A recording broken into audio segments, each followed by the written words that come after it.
Hello, and welcome to BizTalk, presented by the Greater Wilmington Business Journal and sponsored by Team Logic IT. I'm Cece Nunn, and today's topic is GenX. It's a manufactured chemical discharged as part of from the Chemours company in Fayetteville, and it hit the news about 3 years ago.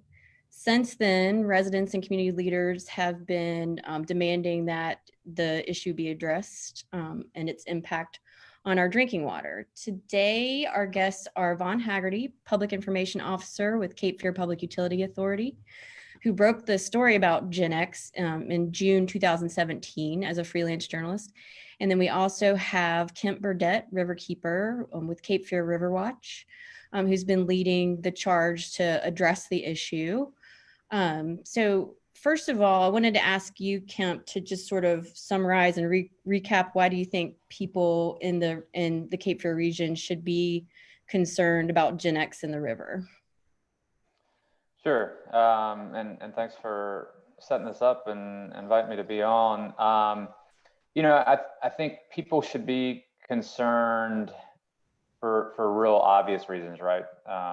GenX and the family of compounds that GenX fits into, PFAS compounds, are dangerous compounds that have been in our drinking water for close to 40 years now. Most of that time unbeknownst to us. They've been shown to be toxic. They've been shown to have real clear negative human health impacts. And so obviously, you don't want that kind of thing in your drinking water. But I think the other part of that is that people should be concerned that GenX is in our water because it's kind of indicative of how little sometimes we understand what polluters are putting into our drinking water, what the limitations of our regulatory system are. I think people should be concerned because this stuff was in our drinking water for 40 years and there was very little done about it and very little disclosure to the public that these things were there in the first place. And so I think it really points to maybe bigger problems in the way we manage drinking water protection and environmental protection in general. And remind me, I think I'm getting this right. It's something that's never going to go away, right? It's one of those forever chemicals or however. Right. These compounds, all PFAS compounds, perfluoroalkyl substances, are chemically bonded in a way that almost nothing breaks apart those bonds. And so these compounds that we make today at a factory on the Cape Fear River will be with us for all practical purposes forever. They will never go away. That's why you see such problems with these things, falling out of the skies, air pollution, and then soaking down into groundwater and contaminating groundwater because nothing breaks them down. So they're what are called forever chemicals, and not only are they forever chemicals that stay with us basically forever, but they're widespread. They're widespread globally. They're in 98% of the human population's blood, whether you're in Antarctica or the Saharan desert. And they're in a lot of they're all around us in society. They're in our cookware, they're in our raincoats, they're in our stain resistant carpets, they're in our firefighting foam, and they're also in our drinking water, unfortunately. So very problematic compounds. Right. So Vaughn, my first question for you, we talked before and you said you can't comment on CFPUA's lawsuit against Chemours and DuPont, which is the company that Chemours spun off of in 2015, because that's still in the discovery process. But what can you tell us about CFPUA's position on the corrective action plan that Chemours submitted to the state that was subsequently rejected?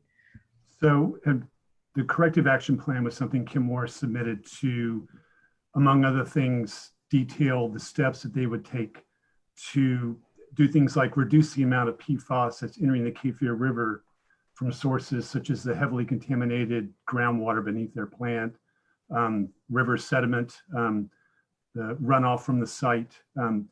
Kemp mentioned about how these chemicals are going to be around for a long time.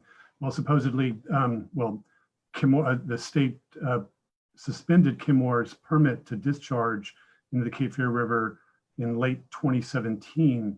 But so CFQA is testing, regular testing of both raw and finished water, finished being the treated water from the Cape Fear River. And we still see the chemicals that they were discharging.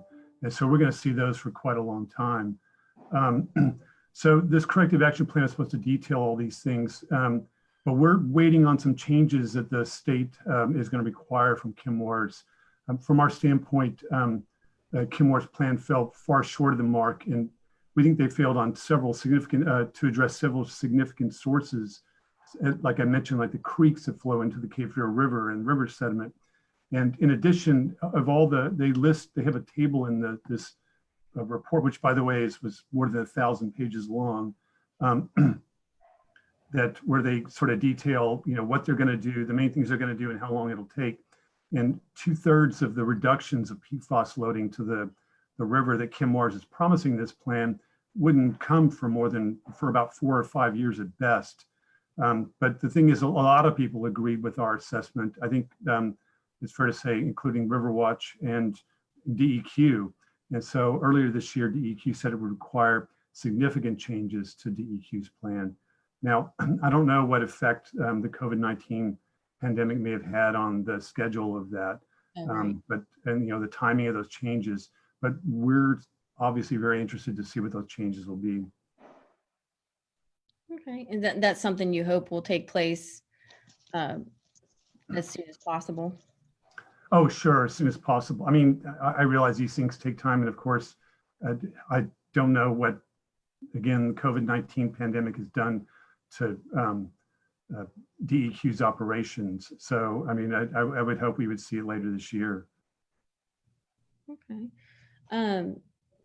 This question is for Kemp. I wondered if you could talk about the progress that's been made since the consent order from the Cape Fear Riverwatch lawsuit. Sure. Or since, I guess, would be since last year. Yeah.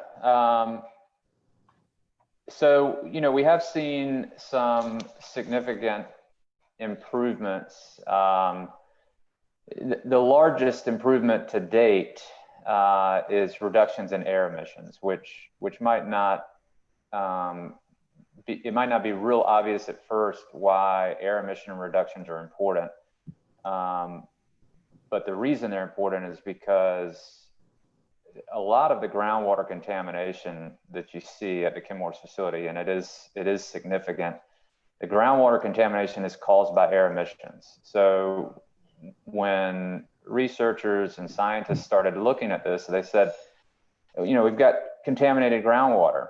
And the first thought was, well, that something has happened here at the site, and a pipe has leaked, or a settling pond has allowed, an unlined settling pond has allowed this stuff to seep into the groundwater. But as researchers looked more, as regulators looked more, they realized that groundwater contamination was actually occurring up gradient of the site, which meant that in the direction of the predominant winds, which meant that winds were carrying particulate matter, which was then settling down onto the ground, which, because these compounds are so durable, was just, percolating down into groundwater supplies. And in almost every, watershed on the planet, groundwater interacts with surface water. So groundwater tends to move towards rivers and streams. And so if you have a piece of land and the groundwater underneath that land is contaminated, then you can usually rest assured that whatever water body is adjacent to that ground is also going to eventually be contaminated. And that's what we've seen in this case. So reducing air pollution will reduce groundwater pollution, which will reduce surface water pollution. That process is going to take time. The other piece that Vaughn mentioned is that the surface water discharge from Chemours into the Cape Fear River is off and will remain off for the foreseeable future. So that direct discharge of those contaminants into the river has stopped.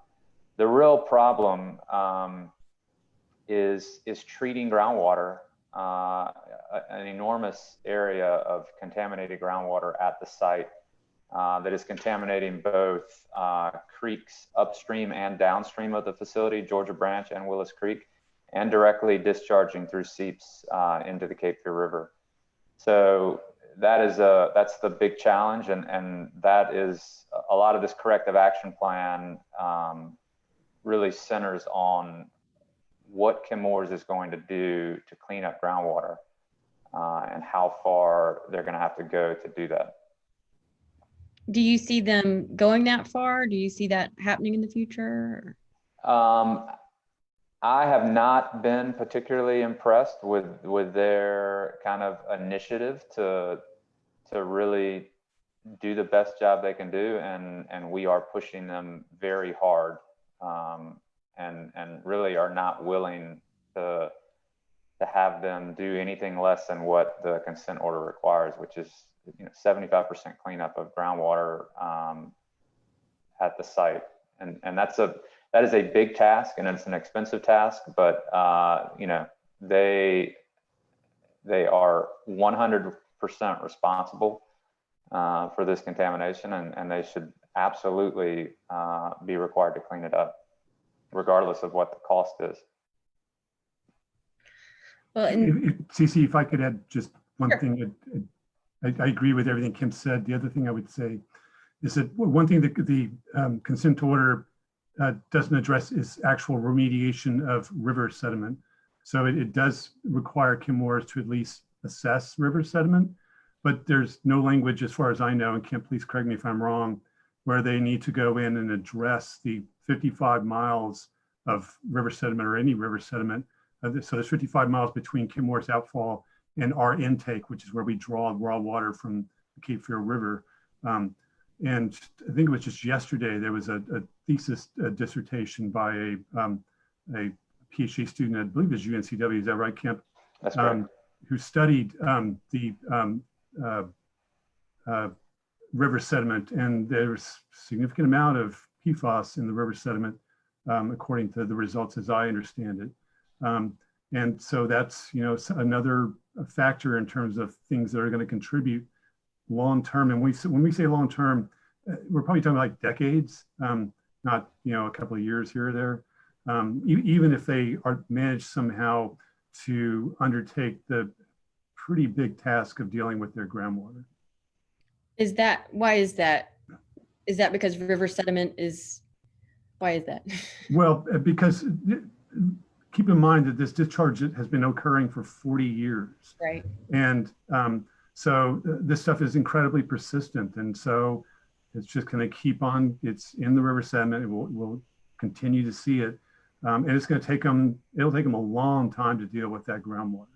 But again, so this goes into why we're doing what we're doing at CFUA, which is we've already started construction on these new GAC granular activated carbon filters to significantly reduce the PFAS in the river water. And that's what I was going to ask you about next, Vaughn, is what is the status of that project? What's the cost, and how will it help?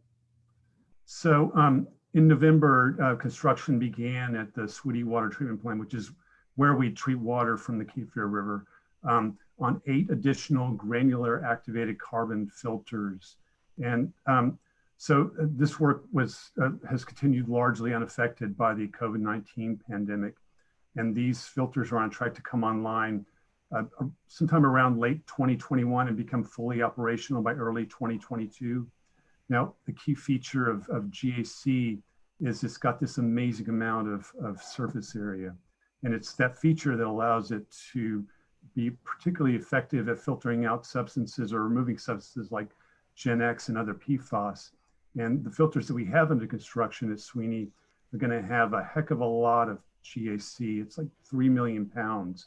And one of our engineers actually calculated that if you were to add up all the surface area and all that GAC, you could cover the entire landmass of North Carolina 3 times over. So this stuff is going to be pretty effective once it comes online. And we expect to remove, on average, about 90% of the PFAS from the river water. But so while we're waiting on that, though, we've made some changes in existing filters at Sweeney that allow us to do some treatment for PFAS as well. So you said 90% of the PFAS, that's not just GenX, obviously. Exactly.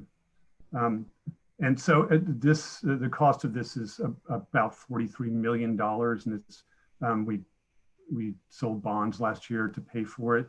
But of course, the only reason we're doing this is because Chemours and DuPont operated their plant pretty profitably for the last at least 40 years upstream from us, and their PFAS is in the water, and so it seems to make sense that they should be the ones that should pay for it. That's why we filed our lawsuit. But as things stand today, we haven't seen a dime from them. Right. Okay. So, and this would be for you too, Vaughn. And actually you kind of addressed this already, but what should people know as far as the latest on, these manufactured chemicals in their water? I know a lot of people have water filters now, and they buy water in this area, but is their water safe to drink or not? Well, if I could go first. So we regularly monitor for PFAS in water we source from the Kafer River, and we publish those results online. So it's there for anybody to see. And we're taking these steps to reduce PFAS as quickly as we can. And again, all this is as a result of these companies' operations for 40 years. But what our monitoring has told us, as we've discussed, is that we're likely to continue to see this for some time. And so that's why we've moved forward with building the filters at Sweeney. Did you have anything to add, Kemp, to that? Well, I was going to just, going back a few minutes to the sediment issue, you kind of ask about it, and you see this in these situations a lot where all over the country, all over the world, where a polluter, pollutes for a long period of time, and that pollution, especially if it's something like PFAS that doesn't break down naturally, is just kind of continually being deposited. And so you were kind of asking, well, why is that a big deal? And if you have a storm event, if you have those types of events can resuspend the sediment, and for one thing, and then it can also just, as it interacts with the water directly above it, so. And there are 3 dams on the Cape Fear River, all below the Chemours facility, which could also be, they're slowing down water. Sediment tends to build up behind those dams. And so it is an important piece of this, and especially, as you see new research coming out, like the research that Vaughn mentioned that was presented yesterday as a master's thesis at UNCW, it's really pointing to the need to really look at sediments and be thinking about how they might impact water quality over the decades. Can people access that research that you guys mentioned from UNCW, or that's probably a question for UNCW? Yeah, I'm pretty certain that master's theses are like put in the library at UNCW. But I don't know the details of how to access that and things like that, but UNCW certainly would. Okay. We had a couple of comments on Facebook, and I think you talked about this a little bit, but one of the questions was, do you think the problem will ever be able to be corrected? And if so, what is your best guess for how long this will take? So it depends on what you define as the problem. If the problem is the PFAS in our drinking water, I think that will be addressed pretty well once we have these filters online. If you're talking about the PFAS in the environment, I'm less sure there. Given current technology and how widespread this stuff is, and how how persistent it is in the environment, how difficult it is to get rid of, even once you are able to somehow deal with it. And the other thing I like to point out is that people in their rooms, if we were all look around our rooms right now and just count up all the things that may have PFAS in them, we would be here for a while. It's part of everyday life, and it's going to be very difficult just to kind of get rid of it. So that's what I would say. It's a long-winded way of saying no. Yeah, and I'll just kind of follow Vaughn there. They are very persistent. They are widespread. They're in all these products, and they're dangerous. And we know that through one of the largest human health studies ever conducted in the United States. So we know all of those things. We know they're everywhere. We know they're in all of us. We know that they're dangerous, and yet there is virtually no regulation of these compounds. And so I'm also, pretty concerned that we're not acting quickly enough and decisively enough to pass federal regulations that limit how much of these compounds are in the environment, how much are in our drinking water, how much are in the products we use every day. Well, and that kind of goes along with, I was going to ask about federal action, but we had a comment on Facebook from someone who said an agreement was reached with Chemours, but there was no follow-up from the EPA in Atlanta, who was told that they had monitoring responsibility. I don't know if you can speak to that, or just what, if any, federal action has been taken. I think that comment, oh, go ahead, Vaughn. No, all I was going to say is that it's one of those things that I really can't comment on because of our lawsuit. Okay. It's somewhat related. Yeah. I think that comment might be referring to a news article that came out recently. And it's an IG report, I think. Yeah. So what happened was, don't quote me exactly on these dates, but back around, 2015 or so, there was a consent order signed between EPA and Chemours that basically said, hey, you need to phase out these compounds, and you need to basically keep your replacement compounds out of the environment. And that consent order was done at the national level of EPA, but the details of that consent order were never passed down to the region 4 of EPA. And so the regulators at region 4 basically had no idea about the requirements of that consent order. And so they never followed up to ensure that it was being followed. Okay. Which is a pretty serious, a pretty serious failure and a pretty serious breakdown in communication, from the EPA, the agency that is supposed to be monitoring this kind of stuff. Gotcha.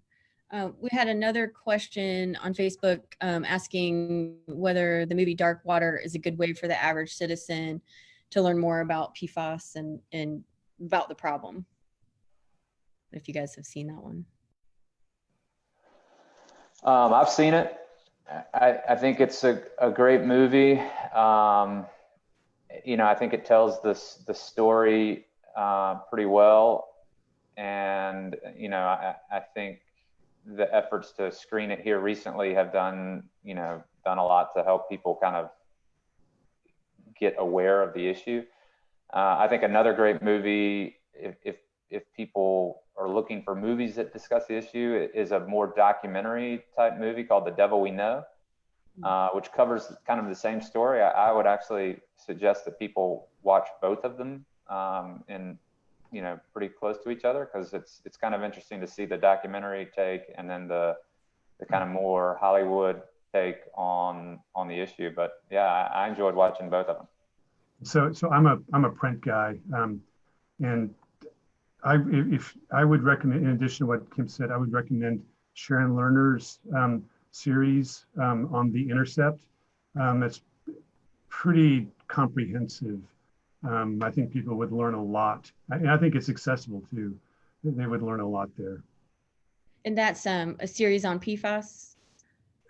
Well, it's on, yes, she has a whole series on PFAS. I think it focuses mainly on DuPont and Chemours, has some on 3M, and it's pretty heavy on the GenX's predecessor, C8, which Dark Waters is about as well. But yeah, I think Sharon Lerner is probably one of the top journalists writing about this subject right now. Okay.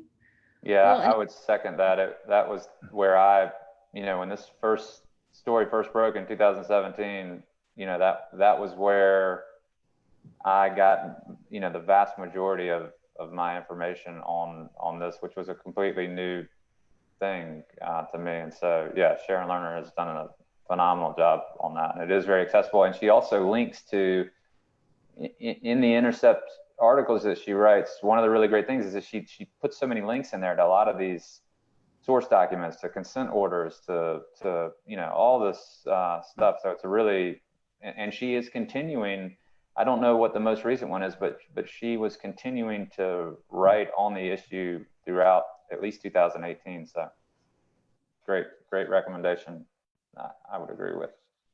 all right, we can include a link to that in the link to our video that we do for our afternoon email to the Interceptor series. So I guess in summary, if you each want to say, what do you hope can be accomplished, in the future for our drinking water and for the river?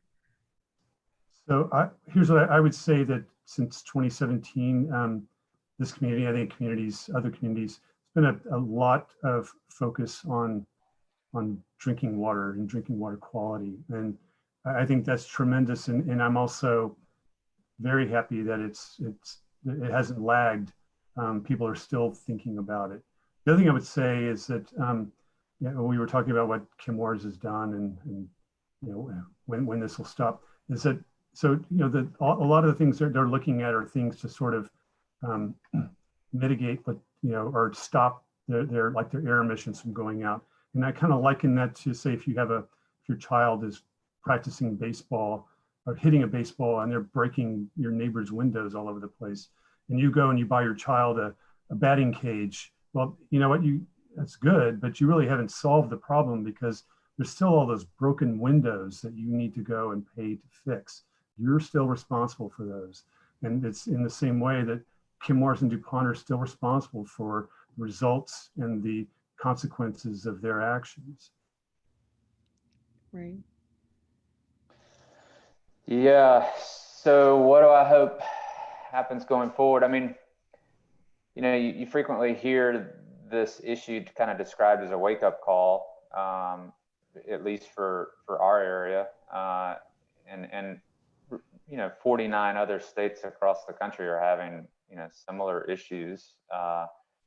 Contaminated drinking water sources, pretty well documented cases of health concerns around these things. And so, I hope it is a wake-up call, and I hope it changes the way we do things. I hope we start really thinking hard about the way we allow, industry to discharge their waste products into public waters. But I'll be honest, I think the way we're going right now is maybe, the opposite of that. I think we're doing more right now at the federal level to weaken environmental protections, air protections, water protections, drinking water protections, than we've done probably since we've had the Clean Water Act. We're doing more to gut it now than we ever have. And so if this is a wake-up call and we're all out there saying, wow, how did this happen? How did we have this stuff in our drinking water for 40 years? Why didn't we do a better job of protecting ourselves and our drinking water and our environment? If that's what you're thinking, and you look at what the federal government is doing right now to protections, then there's definitely a disconnect there. And so I hope that people understand that you know, if you acknowledge that this is the problem, then you have to acknowledge that we've got to do a better job of protecting drinking water. And then we have to actually take steps to do it. We have to regulate dangerous compounds. We have to strengthen environmental regulations. We have to fund regulatory agencies to a level that they can actually do their job. You know, in North Carolina, DEQ's funding has been cut by more than 40%, and more cuts are coming. And so, you know, it's hard to imagine that that agency has the ability to do their job well when their budgets are being cut so much. So I hope people make those connections. Okay. Well, Kemp and Vaughn, thank you so much for coming on today and sharing that information with us. Thanks for having me. Yeah, thanks a lot for having me too. Great. Thank you. Bye-bye. Bye.